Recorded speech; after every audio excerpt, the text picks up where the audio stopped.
Hello, my name is Olivia Mattis, and I'm delighted to welcome you to today's program on behalf of the Sousa Mendes Foundation. Today's program is part of a series we've been running every Sunday since COVID began. And typically we do focus on one particular story of history, but every once in a while we kind of step back and we look at a concept such as what makes a hero, or what is the bystander's choice? Today, we have a program about what is moral courage, and we have two guests who themselves personify this concept of moral courage. For those of you in the audience who are educators, you will be particularly interested to learn about the Moral Courage channel on YouTube, a teaching tool developed by Irshad Manji. So we're going to show you a couple of little clips, and after the clips are done, we will have a conversation between Irshad Manji and H Foxman. So this is very exciting, and I'm glad you're all here. Let's start rolling the clips. There is a lot of ignorance among Palestinians about the Holocaust. The logic goes, teaching about the Holocaust is normalization. Normalization is treason, as in teaching about the Holocaust is treason. So actually, I was accused of treason. My name is Muhammad Dejani Dawoodi, and I was born in Jerusalem. We grew up on the idea that the Holocaust is a conspiracy to deport us from our homes in order for Jews to come and live in them. I trained as a fighter to liberate Palestine. However, in 1993, my father had cancer. He was having chemotherapy treatment at the Israeli hospital in Ain Karim. I started to notice that he was not being treated as an Arab, as a Muslim, but rather as a patient. Many Palestinians were receiving treatment by Israeli doctors. At that moment, the good in my enemy opened the gates of my heart to the good in me, while before, the evil in my enemy had opened the gates of evil and hatred and enmity in my heart. I believe understanding is key for reconciliation. So to me, what is right was to educate Palestinians and Arabs about the Holocaust. It was planned that we'll take Palestinian students to concentration camps at Auschwitz. What impact will that have on their way of thinking? There was one student who came to me and said that people told him, your professor will see what will happen to him when he comes back.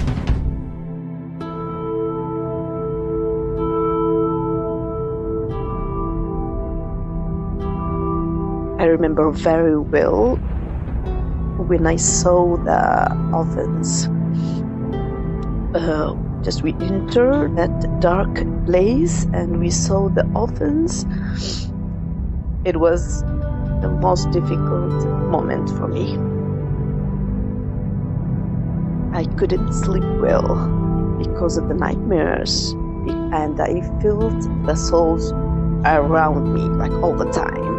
I feel that there were millions of people living here and they just disappeared. And I don't know, in a moment. This really shocked me that man could come this low to eradicate the whole people from the surface of the earth.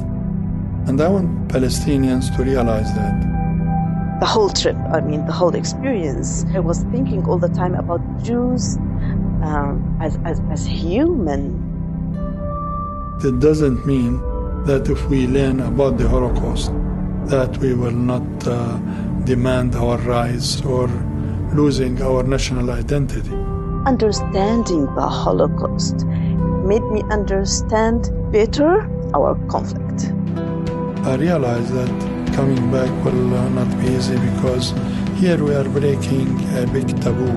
We are challenging the collective narrative of the Palestinians regarding the Holocaust.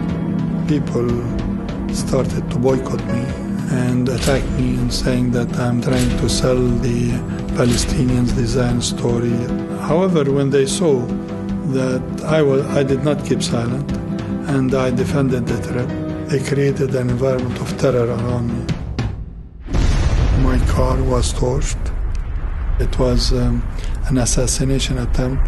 I was watching it and thinking that this will not deter me from going on, because it is our moral duty that our children will inherit a better future.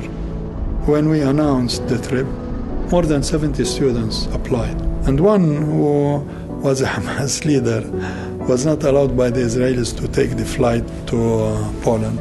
I asked him, why did you want to go? And he said, knowledge. And I would like to know.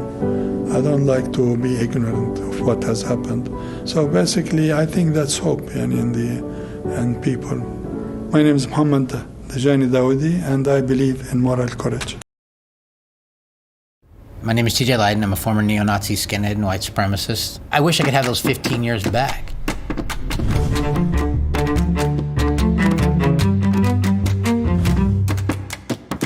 I was with a group called Hammerskin Nation. My job was to recruit kids into the movement. I'd drive around and give out CDs, and then 3 or 4 days later, I'd drive back by that high school. Kids would be waving me down. Do you have any more of that music? Yeah, but you need to come hang out with us. Once that camaraderie is built, then you say, Steve just got jumped last night. What are you going to do about that? You're just going to sit there and be a coward? And if they just say, oh, I'm not going to do nothing, then you show everybody else what happens to a coward. You beat them down in front of everybody. The violent aspect to the movement didn't worry me. I didn't care if I got killed. I didn't care if they buried me. I did not. That was just a price I was willing to pay. But when I thought about burying my son, if I didn't want my boys to grow up and be me, what was wrong with my premise of life? What was wrong with who I was? I was married to a woman who had 2 of my children, and I was afraid if I told her that, she would tell somebody and I'd get murdered. So I left the racist movement. I kidnapped both my sons, filed for divorce and legal custody of the kids. The only people I had was my family. My mom had seen the Museum of Tolerance and Rabbi Heyer on television, and she said the next morning I should go to that place. I said, Mom, okay, he's a rabbi. I'm a former Nazi. It's not gonna work, trust me. They actually asked me to come in, and they asked me if I'd ever consider speaking out against my former friends. And I told them, well, I gotta think about it, because I know what happens. I know the ramifications of speaking out against this group. And my brother, the cop, actually told me, you spilt the milk. Basically said, you made a mess, go clean it up. So I hid my very first junior high and I did my very first talk. 24 hours later, the white supremacy movement had 6 websites about me. One website actually said, terminate on sight. There's 2 cassettes that are literally 90 minutes. We know where you live. We're gonna come kill you. We got your number, man. You better watch your back. When I was in the movement, I could have been killed because a rival gang could have been killed by guys inside my own group. It's no different now. Now I'm just doing something right. I'm doing something good. The people who should hate me the most, be angry with me the most because of what I did in my past, embrace me the most. They think it's not still around, and it's like, all things are so much better than I've gotten almost 100 kids out of my former lifestyle of white supremacy, and I've gotten kids out of gangs too. You can help people in any way, shape, or form. Everybody can. You just have to be willing to do it.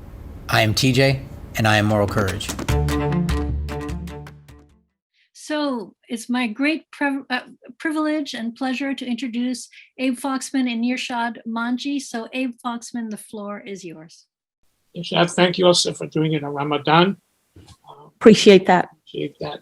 So my first question to you is, how would you define moral courage? Was there anything in your life that moved you to stand up, to speak up, and to be the voice for moral courage? A lot, actually, Abe. And it really started when my family and I were refugees from Idi Amin's Uganda. We arrived in this part of the world, Canada to be specific, though I now live in the US. But we arrived in Canada without ever having fought for our freedoms. I never sweated for my freedoms. I literally was given fleece at the same time as peace. And I never forgot the generosity of the Canadian government. And so even to this day, when I wake up in New York City, which is where I live, I always thank God for giving me the fortune to grow up in a free part of the world. And because I did not go to war for these freedoms, I ask God every day to make me worthy of having these freedoms. And that means using my power and using it responsibly. So how do you define moral courage? Well, it's an interesting question you ask because, I wrote a book many years ago called The Trouble with Islam Today, A Muslim's Call for Reform in Her Faith. And in that book, I adopted the definition that I learned from Robert F. Kennedy, speak truth to power. But there's a problem. In fact, there are two problems with this definition, Abe. The first problem is whose truth? Well, obviously, as the truth teller, my truth, but that doesn't mean other truths are not worthy of consideration. And the second problem with the simple definition, speak truth to power, is it suggests that power is outside of me. But the reality is that all of us have a brain, and part of that brain is a very primitive region that gives rise to the ego. I don't mean this in a mystical or self-helpy kind of way. The ego is a biological function that exists to keep us alive, and it is constantly scanning for threats. But there is a problem. Most of the time, even in the midst of a pandemic, we are not facing a life and death situation in the moment. And so it's very easy to think that, for example, because somebody disagrees with my point of view, the ego tells me now I'm under attack, when that's simply not true. So here's the bottom line. We have become, as a country and as a civilization, far, far too fearful of people with different points of view. And if we are going to exercise moral courage today in a divided time, part of what it means to have moral courage is to speak truth to the power of our own ego, not just to authorities out there, but also to the force within us that says, never listen, because if you listen to someone who disagrees with you, then you are compromising and giving in. We must learn how to master that part of ourselves so that we can still stand our ground, but seek common ground at the same time. So it's not only about power. It's not only about standing up to evil. It can also mean being able to stand up to your neighbor, to a minority. That makes it a lot, in some ways easier, but in some ways tougher, doesn't it? Of course. But here's, I guess, the bottom line, that unless we're willing to first engage, not assume the worst about one another, but first actually communicate in a way that confers respect, we won't know who needs to be fought and who needs to be called in. We have something today called cancel culture, right, and it's excessive, and people aren't even willing to speak with one another before deciding, I must expel that person from my moral imagination. And it means we're losing out on all kinds of relationships that we need to have in order to flourish in a very pluralistic world. Irshad, when you took your step to speak out, you had to write a book, you had to ask and find platforms. That's a very serious effort. Today, with the internet and social media, you can speak out, act out, be courageous, or the reverse in nanoseconds by pushing a button. Does that enhance our ability to challenge evil, the lack of civility, or does it make it more difficult? Well, it depends on the situation, obviously. I mean, in many parts of the world, uprisings for human rights, for individual liberty, have been organized via social media. But at the same time, people easily have their emotions amped up by these very well-designed platforms. And that's how these platforms keep us there, right? By sort of catering to our basest instincts as human beings. So really, Abe, the moral courage comes in the choices that we make every day. How am I going to use social media? Will I use it only to oppose? Or will I also use it to start conversations where none would have existed before? Irshad, again, when you made your decision, a very tough decision to stand up and to question your faith or elements of your faith, that was a very deliberate, thoughtful process. We look at Muhammad Tijani, and you look at that video, what he went through. He went through a process of self-examining, deciding, and then at a certain moment had that push that, yes, this is what he has to do. The same thing with TJ Leiden. All of a sudden he began to see the world, see his child, etc. I was saved by a Catholic Polish woman, where I would say to you, didn't sit down to analyze or examine the risks. Probably if she did, I wouldn't be here talking to you today. So the process is very important. For you, it was a process. I see Tijani and TJ.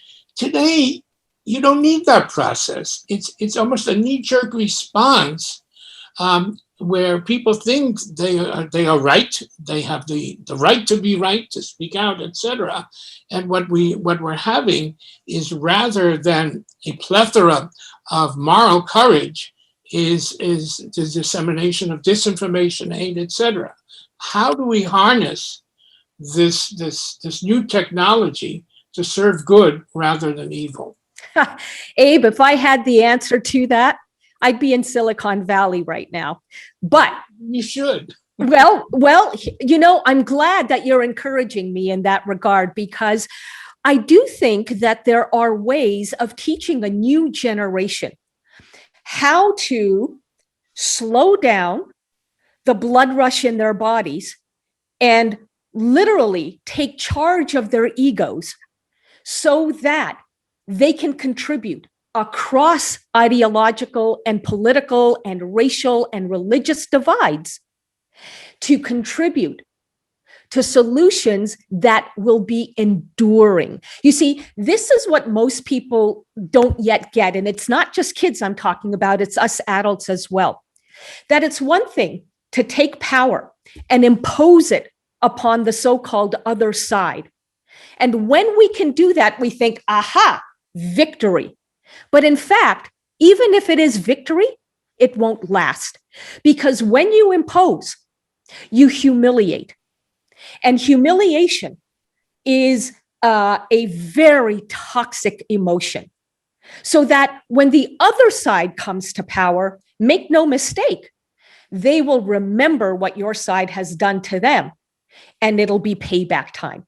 We're seeing this in our politics in America as we speak, which is why, if we are going as a civilization to tackle the existential issues, I'm talking about climate change, I'm talking about the unintended consequences of artificial intelligence and automation, I'm talking about deepening socioeconomic disparity, the ever-present specter of anti-Semitism and other forms of hatred. If we're actually going to have lasting solutions to these things, then there needs to be buy-in.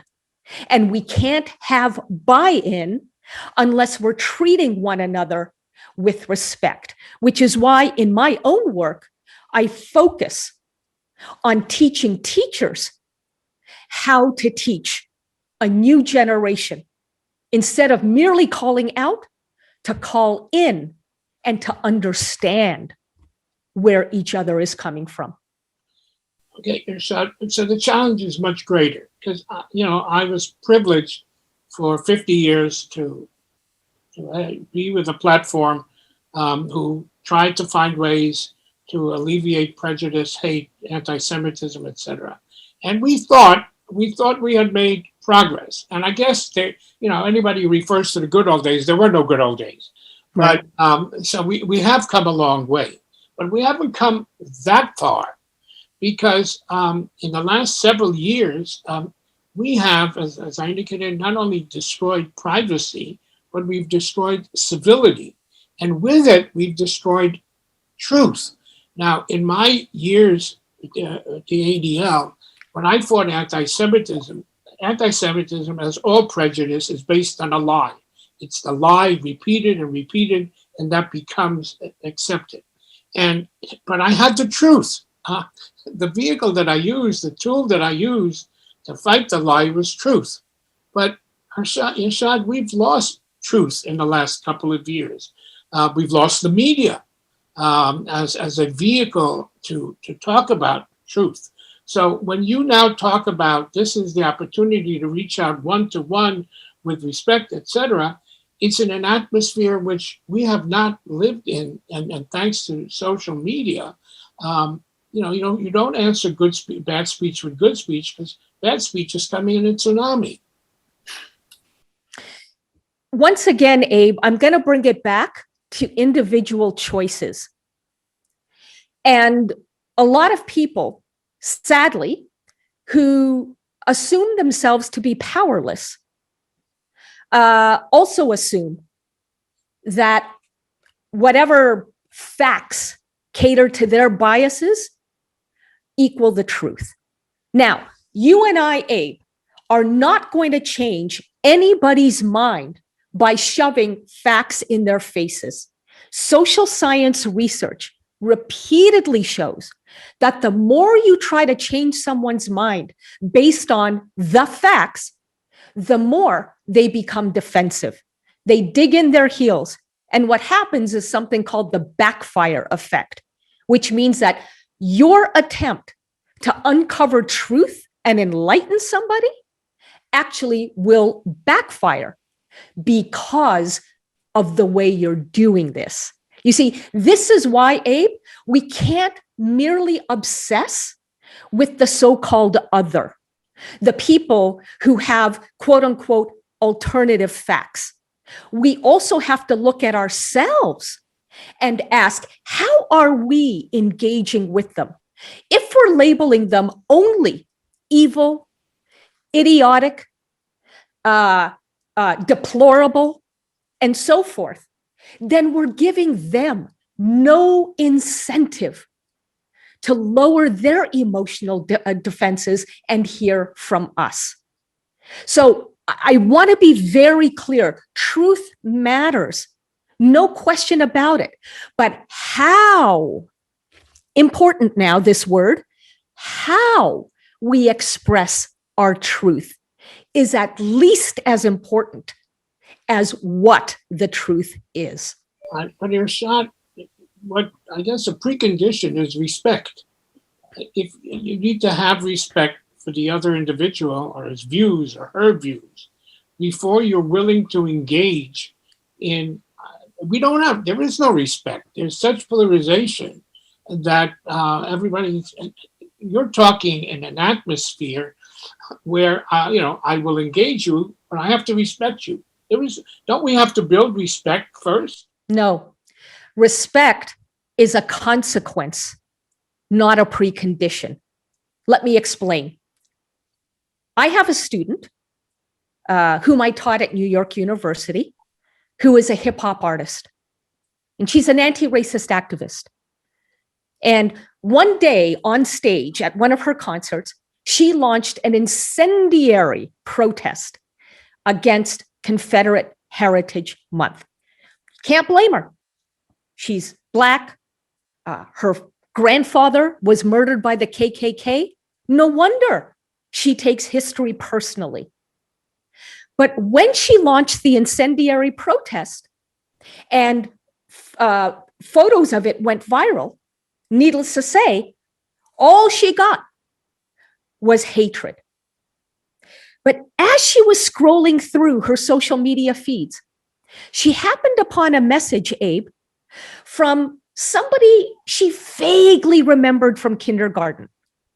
They hadn't seen each other in 25 years. And he said to her, his name is Lewis, and he said to her in his message, look, I don't want to see you die, but I really disagree with you about Confederate Heritage Month. And so she invited him to her backyard to simply talk about it. And she asked him a very simple question, Abe.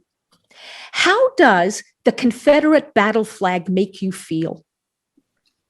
And he replied, it makes me feel like I'm home.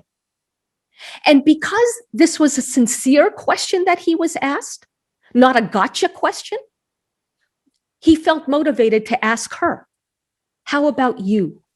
How does it make you feel? And she said, it makes me feel unwelcome, even though I am at home.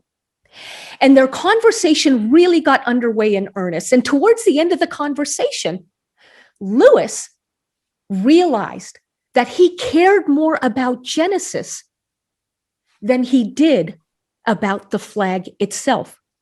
And afterwards, I asked him, now this is where I get to the real meat of the issue.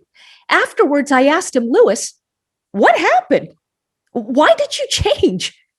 And he said, I have never been shown by the other side the kind of respect that I was shown by Genesis. And I asked him again, what do you mean by respect? And he said, she cared enough about where I was coming from to actually ask how I felt.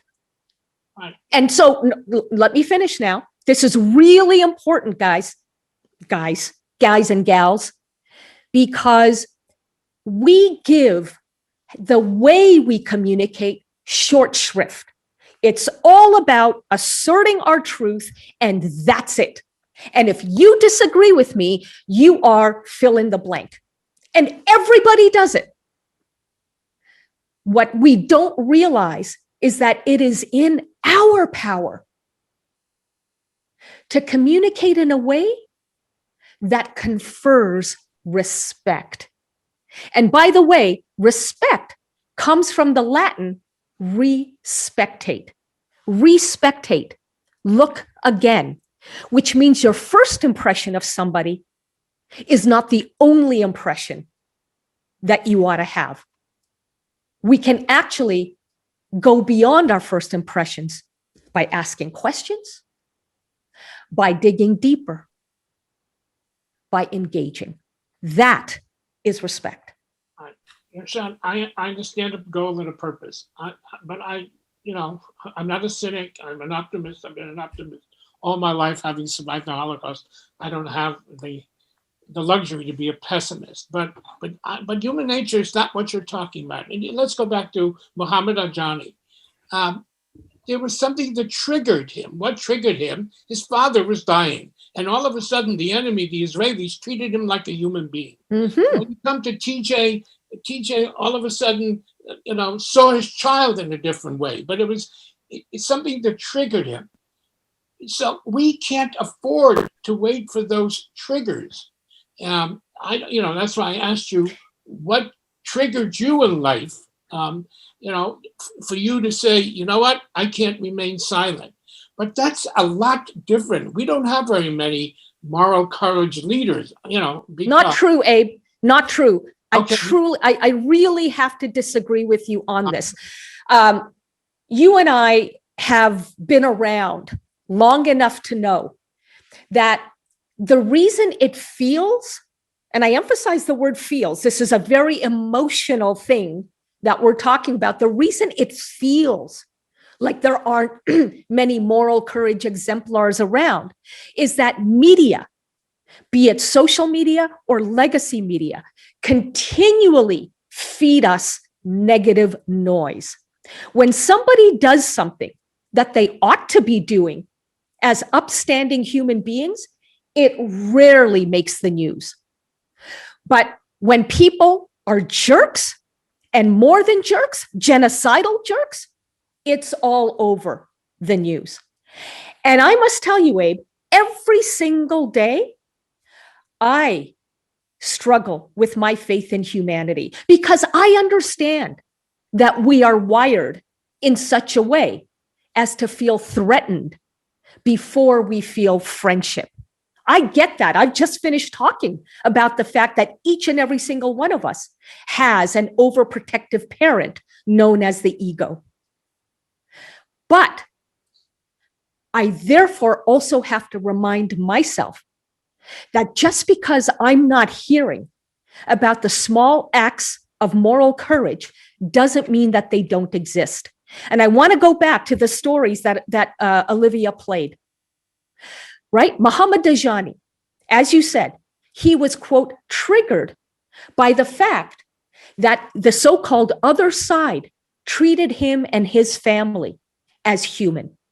TJ Leiden was triggered to speak out publicly against the neo-Nazi movement of which he was a part by the relationship that he had with the folks who run the Museum of Tolerance, Rabbi Heyer and his team.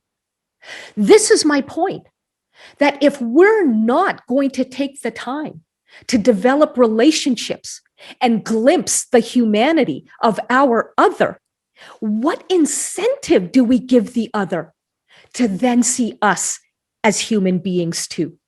You say we don't have the luxury of waiting for people to be triggered. I say we don't have the luxury of not providing those incentives for people to feel humanized by how we relate to them. Irshad, so you're a trigger.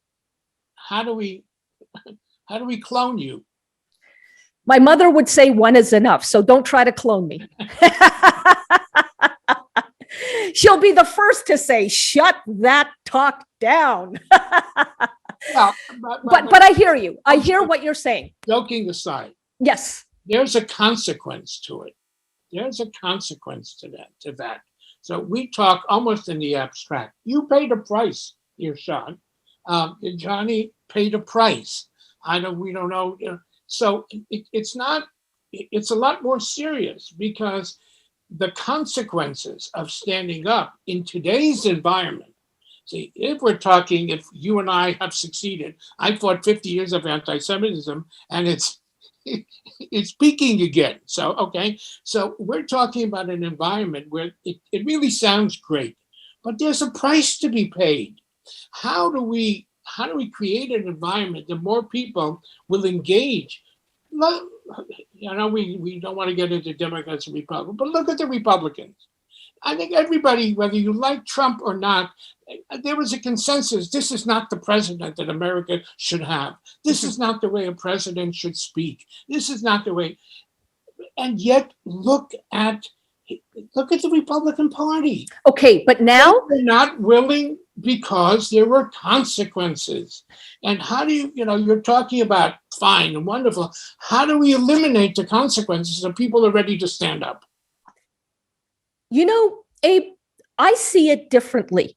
I completely agree with you about the toxicity of the behavior, the lack of character that President Trump displayed. And moreover, I absolutely accept your point that the Republican Party, as just one example, only seems to be digging in its heels. And I'll tell you why they're digging in their heels. And this comes right back to my point about how we treat one another. The base of the Republican Party over the last 30 years has been labeled by good people like me as disgusting, redneck, backward, dinosaurs. And today, on top of that, there is a further demonizing of the white man, the white straight man, whiteness, etc., etc. Because of the political system we have in this country, namely primaries and then the general election, obviously, Republican politicians are afraid to be primaried. Now, should they be afraid and thereby make a deal with the devil? Of course they shouldn't, but guess what? They are. And the more, hold on, and the more good people like you and me allow people on our own side to demonize the humanity of those on the other side who feel humiliated, the more we will be feeding the forces that make the base of the Republican Party so powerful. In other words, Abe, you and I alone, and the people in this room alone, can't stop Republican politicians from fearing the loss of their seats. Okay, let's accept that we're not going to stop them from feeling that fear. But what we can do is remind people on our own side that the more you dehumanize the Republican base, the more they will feel the need to rise up and ensure that our politics remain toxic. The moral courage that needs to be shown at this point is on our own side. We need to speak truth to the abuse of power that feeds the abuse of power of the Republican base. But you're also saying you need to speak truth to the abuser. So look, for my adult professional life, I believed that I believed in changing people's minds and hearts. And so I didn't cancel anybody. From Mel Gibson to the others, I didn't cancel. I tried to engage. I believed that if you show respect, and I tried to show respect, and most of the time, it worked. Why? Because there was an interest. A public figure who expressed themselves anti-Semitically, all of a sudden, the good part in our country, which I think we've lost in the last several years, is there was consequences to being a bigot. If you were a public bigot, yes, the Constitution says you can be a bigot. I'll fight for your right to be a bigot. But thank God in our country, till recently, if you stood up as a bigot, if you engaged in commerce or in politics or in entertainment as a bigot, you paid a price, not because of legislation, not because of litigation, but because we had a consensus in this country about civility. And this is not okay. That worked. But in the last couple of years, the consequences have been removed. Mm-hmm. The taboos have been broken. And so, Irshad, I've never been involved in politics by choice and by profession. But this last election, I wrote an op-ed, mm-hmm. which said, I stand for Mr. Biden because, Irshad, I got emails in language I couldn't imagine from people that I knew. Yes. Not from strangers, but people who I spent a lifetime with. Now you're saying to me, Abe, I have respect for him, maybe less than I had, but you want me to engage with them. Wow. And I spent a lifetime fighting cancel culture, and I'm telling you, it's very, very, very difficult. The best I could say to some of them is, thanks for your opinion, but I'm not engaging them. You're asking for something which is so unusual in human nature that while I applaud it, it worries me because I don't see it out there. I do see it out there, actually, Abe. I'm sorry you don't, but I do. And when I see it out there, I'm reminded that we're capable of this. I see it in my former students. The story of one of them I just told you. And, she managed to make change through that kind of an approach. Look, if you wait a second, Abe, wait a second. She was a teacher, and therefore she was capable of doing what she did. Most people are not. You are wrong, Abe. Good. I hope to be wrong. With all due respect, you are dead wrong. You said most people are not capable. That is not true. Most of us are capable. The question is, are we willing? That's the big difference. Now, if you're not willing to engage your other, okay, that's your choice. But I have no time in that case for people who complain that our politics are polarized beyond belief, and that there is no such thing as truth anymore, and that we're not willing to listen to one another, and civility has gone out the window. My question, not to you, Abe, my question to anybody who complains about these things, but is not willing to communicate across divides is this: what have you contributed to the very thing that you are now criticizing? Have you looked in the mirror and asked yourself whether you are part of the solution? Okay, I've also always believed that people can make a difference. But again, people act in an environment. They act in a society. And I go back, I respect some of the Republicans who haven't stood up to Trump.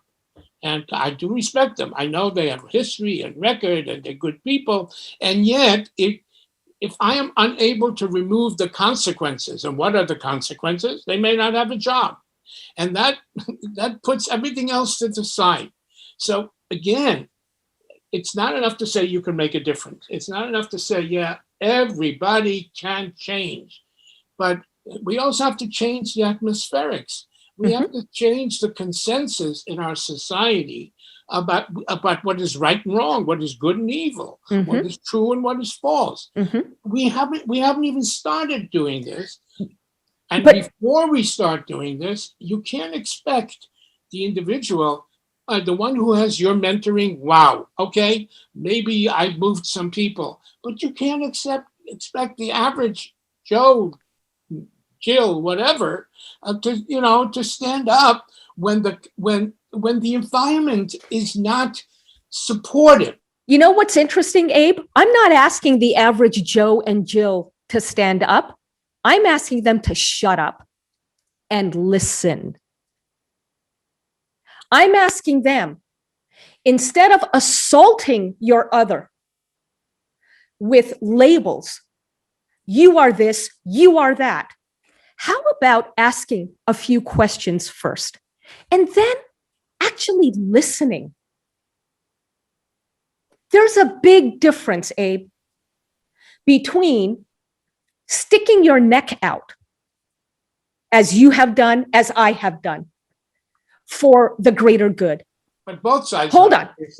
There's a big difference between sticking your neck out, which I get most people without some mentorship will not do, and simply sitting down and hearing somebody else's backstory. And if you think that we are not capable of that, then let me ask you, and I mean this in all sincerity, this is not a challenge, this is a conversation. How do you think we change culture?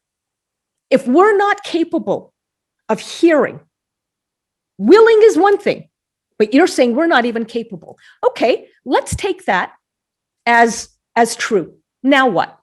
Well, Irshad, you made a joke on it. We need more of you, and there aren't. That's the problem. You are wrong, Abe. There are. We are not hearing about them. I have made it a lifetime of study, of research, and engagement with people who are very much like me.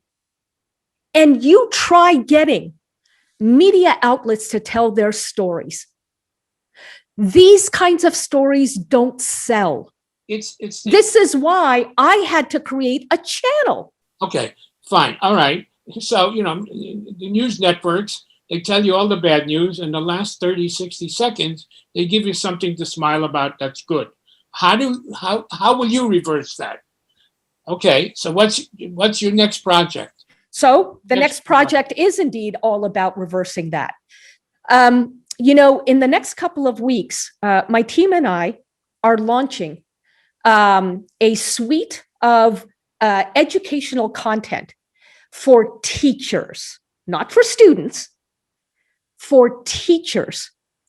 And we are teaching them through scalable content like online courses, how to teach diversity without division. And we've come up with an approach to this called the moral courage method. And our theory of change is this. Instead of me 24/7 doing wonderful events like this and trying to turn the pessimism around, we are putting content out there that anybody can come to that is on demand, which means at your convenience, not at my convenience, but at yours, and self-paced, which means that you can do it on your own terms, 1 hour a day, 5 hours a month, whatever works for you. And we will get you certified further as a teacher by none other than Oxford University to become a moral courage mentor. Why Oxford? Because that's where I teach. And by creating a community, a worldwide community of certified moral courage mentors who are able to network with one another, share best practices, and know that they are not alone, thereby dismissing the need for media stories and instead actually being able to support one another, we create an army of moral courage mentors who then raise a new generation to not only practice moral courage, but indeed equip members of the new generation to teach one other of their peers. And by the way, you may say, I'm almost anticipating it. Well, we don't have time for that one-on-one kind of, education. But I will tell you this, Abe. No, I know we don't have time, but we don't have an alternative. Well, not only do we not have an alternative, but I would argue that this is actually the best alternative. Why? Because cultural change, which is what we're talking about, cultural change necessarily takes time. Think about this.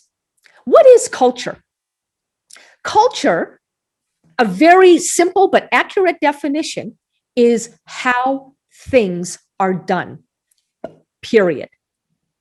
You're never going to change for the long term how things are done if there's a revolution.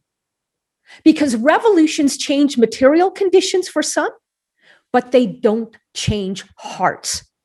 Revolutions incite counter-revolutions. The way to make cultural change is by developing relationships. And it is in relationship that transformation happens and endures. So by definition, cultural change takes time.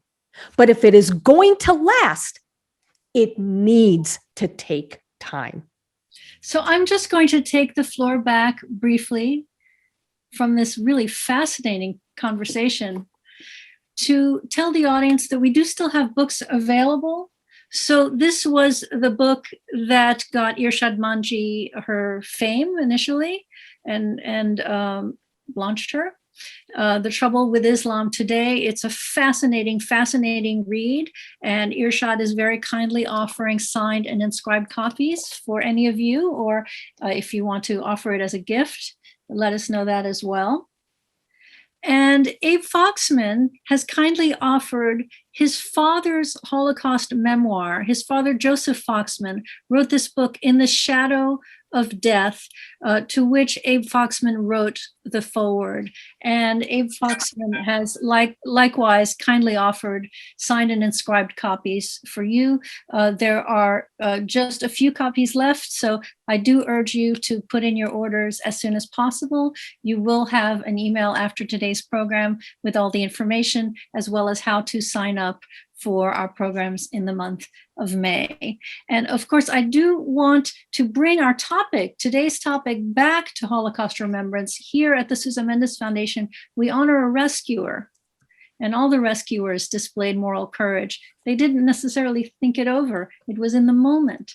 And I'm wondering if you might have some final thoughts to share about that period of history and what moral courage of these rescuers, how you see it today. So let's start with Irshad and then Abe.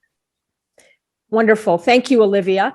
You know, as I was studying the story of Sousa Mendes, something almost embarrassing occurred to me. Embarrassing for me, not for him. Sousa Mendes lost his career for doing the right thing. I launched my career by doing the right thing. And that is why I don't see what I do as particularly courageous. I know I have to turn it into an opportunity to keep going, keep amplifying the impact of this work. But the point is that I'm able to turn it into something that serves my ability to put food on the table and at the same time serves the greater good. Sousa Mendes did not have that opportunity. And so I recognize that the work that somebody like me does is built on the sturdy and hard-fought foundation that people like him have built. Abe, what would you like to say on the subject? You personally were saved by a righteous Gentile. Well, Olivia, I want to go all the way full circle and say to Irshad, regardless of our go forth, you are the only hope we have. And because the Holocaust heroes, the Sousa Mendes, the Branislava Korpi, all of them, they didn't measure the risks. The world around them was evil, and the consequences were terrible. They acted within their own world of what they believed are civility and justice and fairness and decency. And I've had the privilege to publicly honor many of them who are still alive. And not one of them felt that they were courageous. Not one of them felt that they did anything extraordinary. They all believed they did the most ordinary thing a human being should do, which is a friend, a neighbor, someone is in trouble, and you can help. So, Irshad, at the end of the day, you're right. That means we can't wait for civility to return. And we can't wait till the lie becomes the truth. Regardless what's out there, it's one person at a time. And when I now look at the impact of those righteous Gentiles, there weren't that many, there were some righteous Muslims, but the answer and the beauty of it is to see the families that have been built by the survivors. And that's the answer to bigotry, to hate, to racism, to anti-Semitism, to lack of civility, to people not believing in each other is, Irshad, if you and I can move one person and that one person can move another person, that's what it's all about. No, so I can be cynical, but I cannot, I don't have the right to be pessimistic. And therefore, it's such a joy and a pleasure to re-engage with you and to say to you, God bless, Godspeed, because every person that you change will change a life. And Abe, it's not an exaggeration to say that, the work that you've done for so many years has influenced my willingness to keep going. So notice, you have made a difference for me, and I am doing the same for others. And that is how culture changes. So God bless you. God bless you. All right, Olivia, it's yours. What a great note to end on. And so thanks for this fascinating conversation. And everybody, you should run out and order these books. They are unbelievable. Where were you all our lives, Olivia? You're like the best agent anyone could have. Well, I have to confess something, that I was actually hoping that you would allow us to sell different books, which are these. This is Irshad's book, Allah, Liberty and Love. And this is H Foxman's book, Viral Hate. And I was looking forward to distributing the love hate pack to our audience, but it was not to be. So anyway, thank you all. Have a wonderful rest of your day and see you next time. Thank you, everybody. Be well. Stay vertical.